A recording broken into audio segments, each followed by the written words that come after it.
Hello. In this video, I'm continuing my lessons on elementary number theory. This is lecture number 3. Okay, so in this lecture, I want to present a very simple but handy theorem in elementary number theory and give you some examples, and we discuss about the examples so that we learn how to use this theorem effectively. And at the end of the video, as is common for these lectures, I present a set of problems that I want you to sit down and think about them if you like to, so that you can improve your skills in problem solvings on number theory. Of course, the problems will be designed that they need this lecture, the material covered in this lecture, and the previous 2 lectures. And then later, I will produce videos, 1 video for each problem, and upload them. And after that, I will continue my lectures. Okay, so that will be the structure of these lectures, and you will find all of these lectures on this playlist, which is called Elementary Number Theory. Okay, so let us see what is the theorem that we want to present in this lesson. The theorem is that if A, B, and M are integers, then A divides B if and only if, this IFF means if and only if, A divides B plus MA. Okay, it's a very simple but handy theorem. So let us prove it on the board. Okay, so what is the meaning of this theorem? It's good to understand what is the message of these mathematical symbols. So this tells you that if A divides B, if you are sure that this is true, if you add an integer multiple of the left-hand side, let us say that your integer is m. If you multiply that by m and add it to the right-hand side, you get a new divisibility relation. If this one is true, this theorem asserts that this one is also true. So in other words, if you have a divisibility relation, if you want to, you can add any integer multiple of the left-hand side to the right-hand side. Still, you have a correct divisibility relation. And the other way around, if you have a divisibility relation, so that on the right-hand side you see an integer multiple of the left-hand side, if you want to, you can drop that, and still what you get is true. That is the assertion in this two-sided theorem. So let us prove it. The proof is very simple, okay?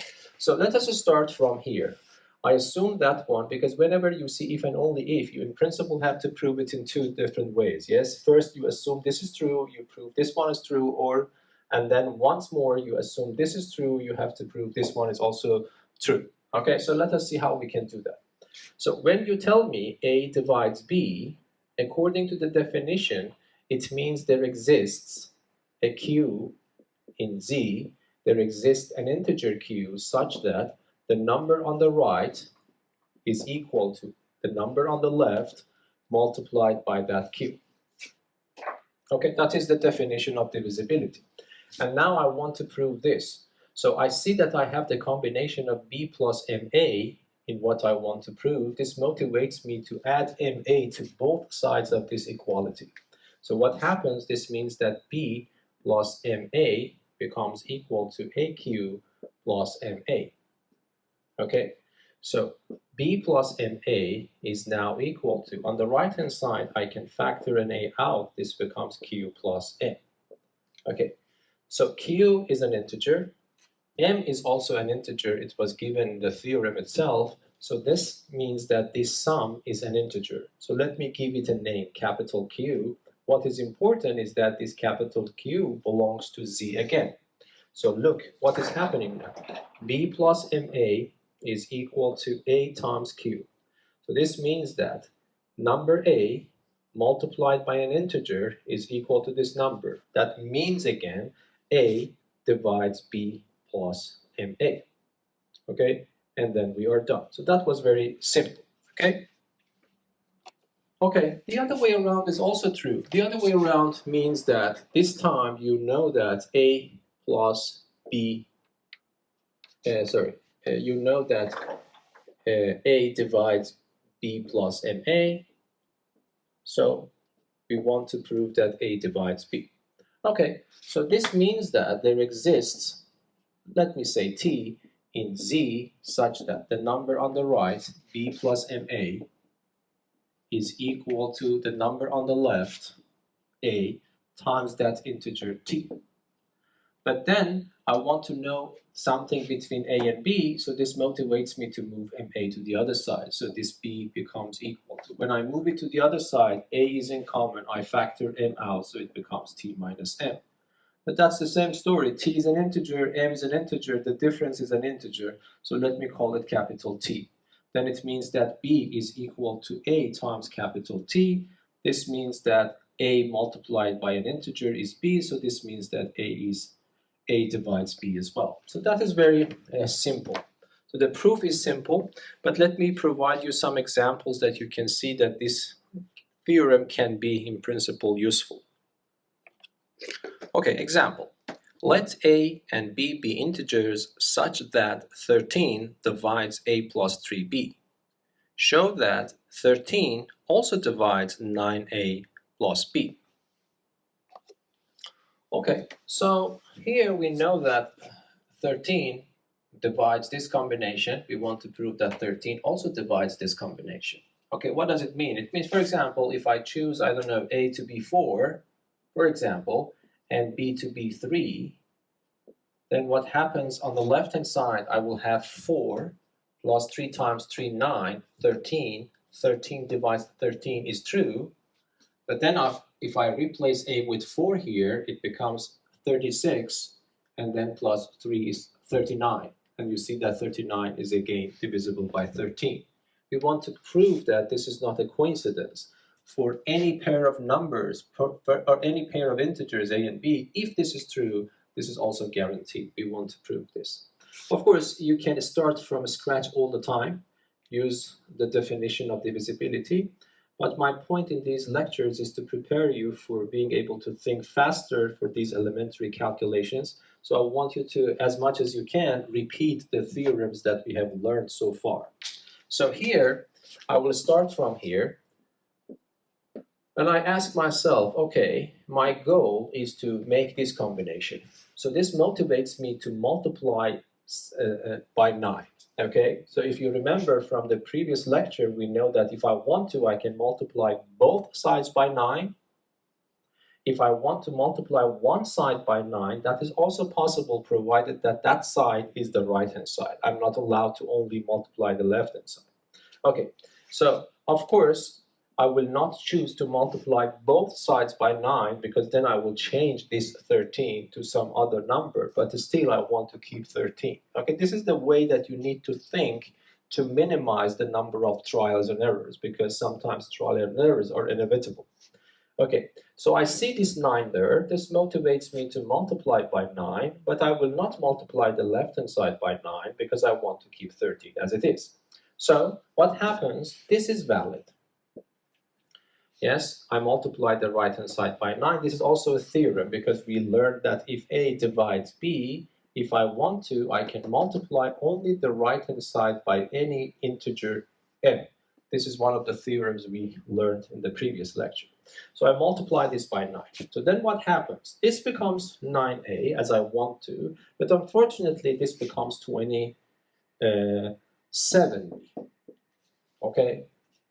So this means that if this is true, this is also true, but this is not what I want. So according to what we learned today, I can write 27b as b, which is needed, but plus 26b, which is not needed. But I am lucky now, yes, because 26b is a multiple of the left-hand side, is an integer multiple of the left-hand side. According to the theorem we just learned, this multiple of the left-hand side can be dropped. So this means that from here, I can conclude that 13 also divides 9a plus b, and that is exactly what I want. So you see that using these theorems can be very useful and very efficient. Okay, let us go to the next problem. Example. Let a and b be integers such that 17 divides 3a plus 4b plus 2. Show that 17 also divides 7a minus 2b minus 1. Okay, now let us solve this problem. Okay, so I don't want to start from scratch, so I want to use the theorems, but it is not as obvious as the previous case. What should I do? Okay, uh, you can solve it in different ways, okay? But I think, again, even though it is not that obvious, because, for example, 3a is supposed to become 7a. It's not that obvious what to do, okay? But if you practice, probably you will be able to think faster and more efficient. For example, even though it is not obvious, but still multiplying the right-hand side by 9 will still work. How? So what I will do, I will multiply by minus 9, if you don't mind. So from here, I can conclude that 7, if this is true, I multiplied the right-hand side by minus 9. So it becomes minus 27a minus 36b minus 18. Okay? This number is important. Okay, so you have to practice so that you can see uh, how you should multiply. As it's not easy. Of course, if you learn modular arithmetic, this becomes much faster or more natural to us. But it doesn't mean that we shouldn't learn this divisibility. We have to learn this one, and then we learn more efficient ways to do things faster. Okay, so I multiplied the right-hand side only because I see that 17 is still 17, so I do not want to change the 17. So I multiplied by minus 9. So it might not be obvious why multiplying by minus 9 will work, but if you learn this theorem that we learned today, it is more or less clear now. So from now on, might be you couldn't guess multiplying it by 9 minus 9 first, but from now on, if you trust me that multiplying by minus 9 is good, then the rest of it should be simple. Because here you see that you have minus 27a, but this is not what you need. What you need is 7a. So you write your 7a, but you cannot just change it to 7a unless you compensate this by subtracting 34 a's. This combination is exactly minus 27a. Okay, now you can see why this is good, because 34 is a multiple of the left-hand side, so I can just drop it. Okay, what about minus 36? I need minus 2b. Here I have minus 36b. So what I can do, I can write it as minus 2b, which I need, but minus 34b, which I don't need. Okay, again, the same story. This is also an integer multiple of the left-hand side, so I can drop it according to the theorem we just learned. And about minus 18, I need minus 1. So instead of minus 18, I would write minus 1 minus 17. That is exactly minus 18. Now you see that minus 34a is a multiple of the left-hand side. Minus 34b is an integer multiple of the left-hand side. I can drop it. And minus 17 is also an integer multiple of the left-hand side. I can drop it. So what is left for me is that 17 also divides 7a minus 2b minus 1. Okay? So, by the way, you don't have to do it in one go. Yes, you might think that I can multiply it by different numbers. I don't know, for example, so let me multiply by 6. Let us see how it works. So 17, I multiply this by 6 because sometimes making this coefficient 1 is very handy. When I multiply by 6, it becomes 18a plus 24b plus 12.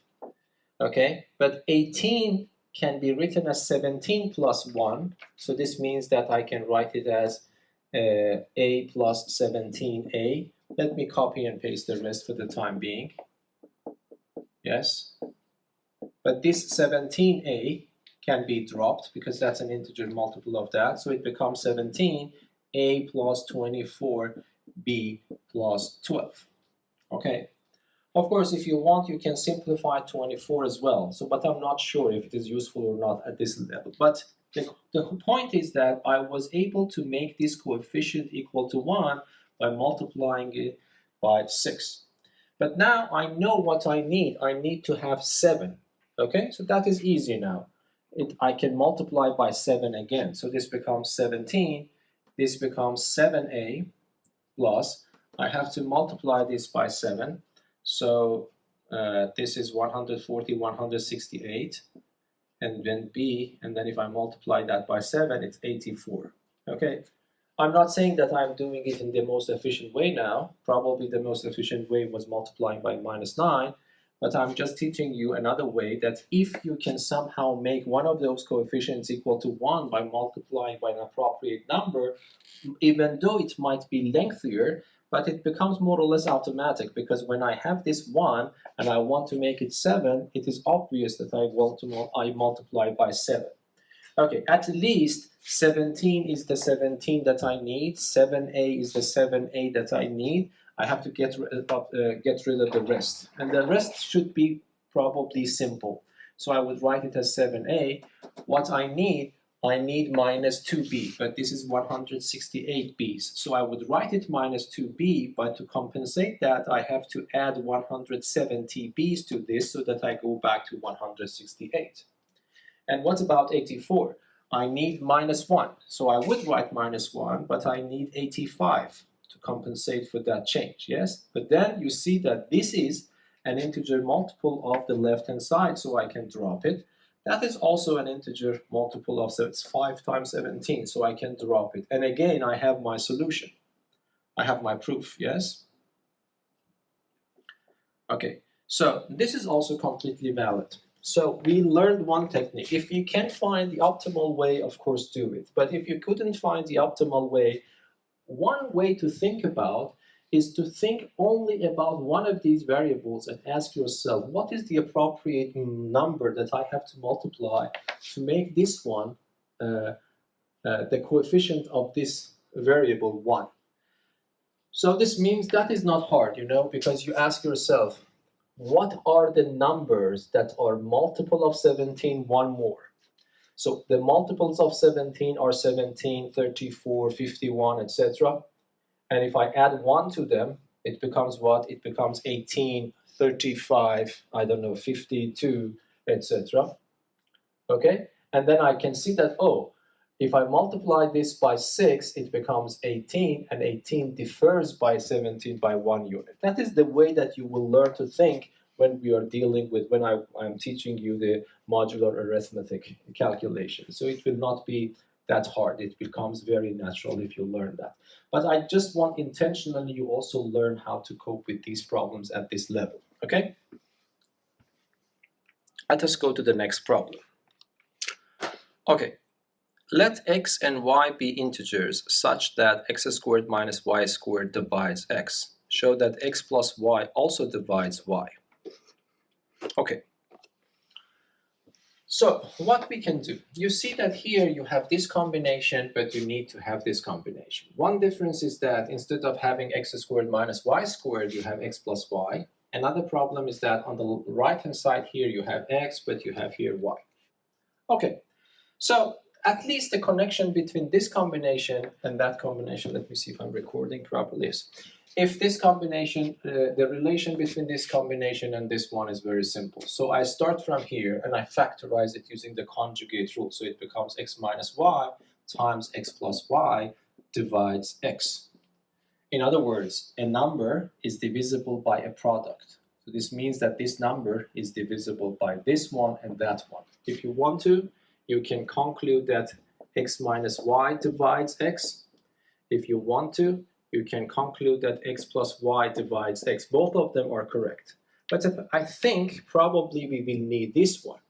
Yes, because at least the left-hand side of this one and the one that we need are the same. But the only problem here is that I have x here, but I want to have y. So let me continue from here. Apparently we don't need this one. So that is very simple. So what I do, I would say that, okay, I will keep the left-hand side, I will keep the right-hand side, but what I will do, I will add an integer multiple of this to the right-hand side. What is that multiple?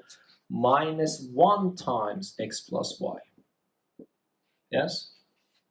This is exactly the theorem that we just learned. Why this is beneficial? Because then you can say that, let me copy and paste the left side, and I open it, so it becomes x minus y. this x and that x are cancelled, then I get x plus y divides minus y. But we also learned that if we want to, we can drop minus signs either from both sides or from the left side alone or from the right side alone, according to what we learned in the previous lecture. So here, this means that from here, I can conclude that this one also divides y, and I am done. Okay? So in other words, if the negative of an integer is divisible by another integer, then integer itself is also divisible. That's the content of this theorem. So you see that sometimes using this theorem that we learned today is actually very handy. Okay? Let us go to the next problem. The next problem is, let a and b be integers such that 7 divides a minus 3b. Show that 49 divides 2a squared plus 37ab minus 31b squared. Okay, now this is a little bit different because now here not only the right hand side combination has changed, but the left hand side has also changed. So you have to ask yourself, okay, how can I think properly? So one idea is to multiply both sides this time by 7. This gives me 49, which is good because I need it. But the problem is that if you multiply a first degree polynomial, because the degree of a, the power is 1, the degree of b is also 1, but still you see that I have a second degree of a here and a second degree of b here. So multiplying by 7, even though will work fine for the left-hand side, apparently it is not working for the right-hand side. So I have to change my strategy. So I want to do something so that the left-hand side becomes 49. The right-hand side also becomes a second-degree polynomial. So that is something we learned in the previous lecture. If I know that a divides b, and if n is a natural number, then I can raise the left-hand side to n, the right-hand side to n, and I still I'm certain about that this is also true. If this is true, this is also true. So then it means that, okay, I can use one version of this theorem and raise both sides to power 2. Yes, power 2 is very natural here. So this means that if you grant me this, according to this theorem, I can grant you this. And then I raise it to power 2. So this becomes 49. And of course, I also open it up. The first one squared, 2 times the first one times the second one, and the second one squared, plus 9b squared. Okay, at least I would consider this a progress, yes, because first of all, the left-hand side is exactly this one, and the right-hand side is similar to what we have. It's still not identical, but similar. Okay, now let us use the experience we got in this new theorem today. Okay, I see that this is a squared. Be careful, you don't need to think about everything at the time, at the same time. So here I see that, okay, this is a squared that I have, but I need 2a squared.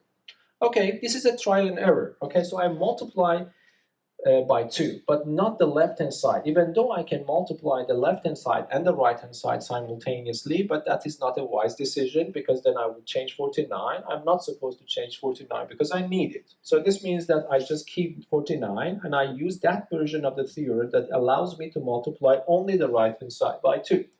So I multiply this by 2, it becomes 2a squared, and then this becomes minus 12ab, and then it becomes 18b squared, okay? But then what happens is that, okay, I was able to fix 49, I was able to fix 2a squared, but still these are not fixed. Let us use this theorem, okay. I don't need minus 12ab, I need 37ab. Let us test our chance, okay? So I will write 2a squared, copy and paste it, but instead of writing minus 12ab, because I need 37ab, I write momentarily 37ab, but I have to do something to compensate for that. So what I need to do, I need to subtract minus 49ab, because 37 minus 49 is exactly minus 12ab, so I haven't done something wrong. And the same scenario for 18.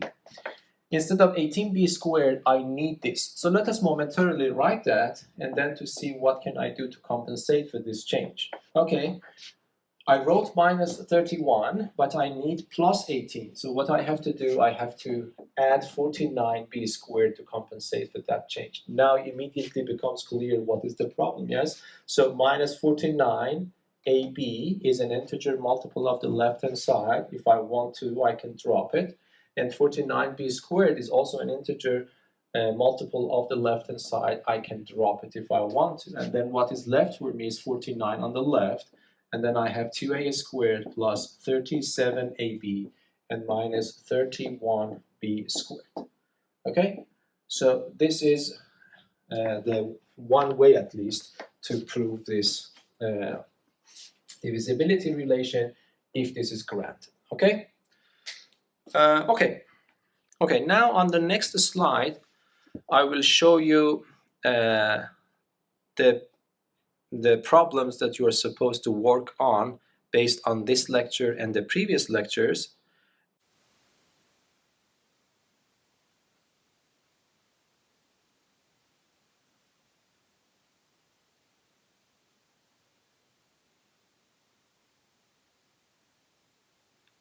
Okay, so I hope that this video was useful for you. Until the next video, be safe and goodbye. Thank you.